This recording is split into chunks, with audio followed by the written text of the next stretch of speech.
Good morning, Ian Crouch with your 8:30 Hunter News update. The driver of a bus which crashed at Greta last year, killing 10 wedding guests, is due back in court today.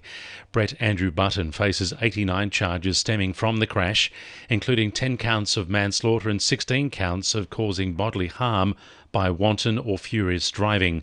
The 59-year-old is expected to enter pleas and will either be committed to trial or sentencing. It's been more than 12 hours since 12-year-old Phoebe Darcy was last seen at Waratah, and fears are mounting for her safety. Phoebe was last seen in Cristo Road at about 6 last night, and her family raised the alarm when she couldn't be found.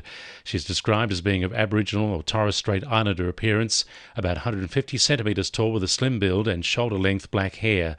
Phoebe often uses public transport and is known to frequent the Waratah and Jesmond areas. If you know where she is, call Waratah Police or Crime Stoppers. Councils across the country, including the Hunter, say not enough funding is being dedicated to help communities plan for future disasters.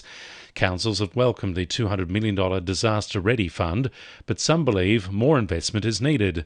Local Government Association President Linda Scott says communities hit by floods and fires need extra support. We know we have to better prepare for the increasingly frequent and more severe natural disasters we're experiencing in Australia, and that's why local government is calling for an extra $250 million. A 39-year-old teacher from a Maitland Catholic school is due to face court at the end of the month accused of having sex with a student. The man is one of 2 teachers at All Saints College placed on administrative leave last month for separate allegations of serious misconduct. Police have now confirmed the 39-year-old has been charged with 9 counts of sexual intercourse with a person under his care, aged between 17 and 18. He's been granted bail ahead of a court appearance on April 26. The investigation concerning the second teacher is ongoing. $2.6 million in funding will be put towards upgrading campus infrastructure and digital connectivity at Glendale TAFE. The move forms part of a statewide program valued at $300 million to help with upgrading facilities and equipment across TAFE campuses.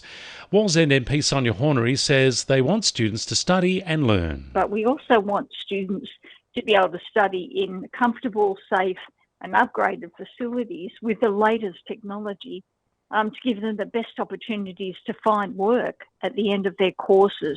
Possible solutions to erosion at Stockton will be discussed at an upcoming meeting between residents and officials next week. It'll be run by the Newcastle Institute and cover the extent of the issue, its causes and potential pathways to stopping it. The Institute's Ross Kerridge says hearing a range of views is key to tackling this issue. Raising awareness in the whole community about what's happening about coastal management, because there are some pretty difficult decisions that are going to have to be made about some parts of the coast where we probably shouldn't allow any further development and maybe even buy back properties that are already there. The meeting will take place next Wednesday. 2NURFM Sport. Jackson Hastings will mark his return to halfback for the Knights against the Dragons on Friday. Dan Gagai and Leo Thompson are also back in the squad following illness and suspension, respectively. Nelson Bay Union star Maya Stewart has scored 7 tries in the opening 3 games of the Women's Waratahs campaign. Despite the good start, Stewart says the team remains focused on the task at hand. Each game was such a short season, it's easy to be carried away by that bigger picture at the end, but I think just taking each game, as they come and getting the win there, and then hopefully that plays out to a super exciting international season.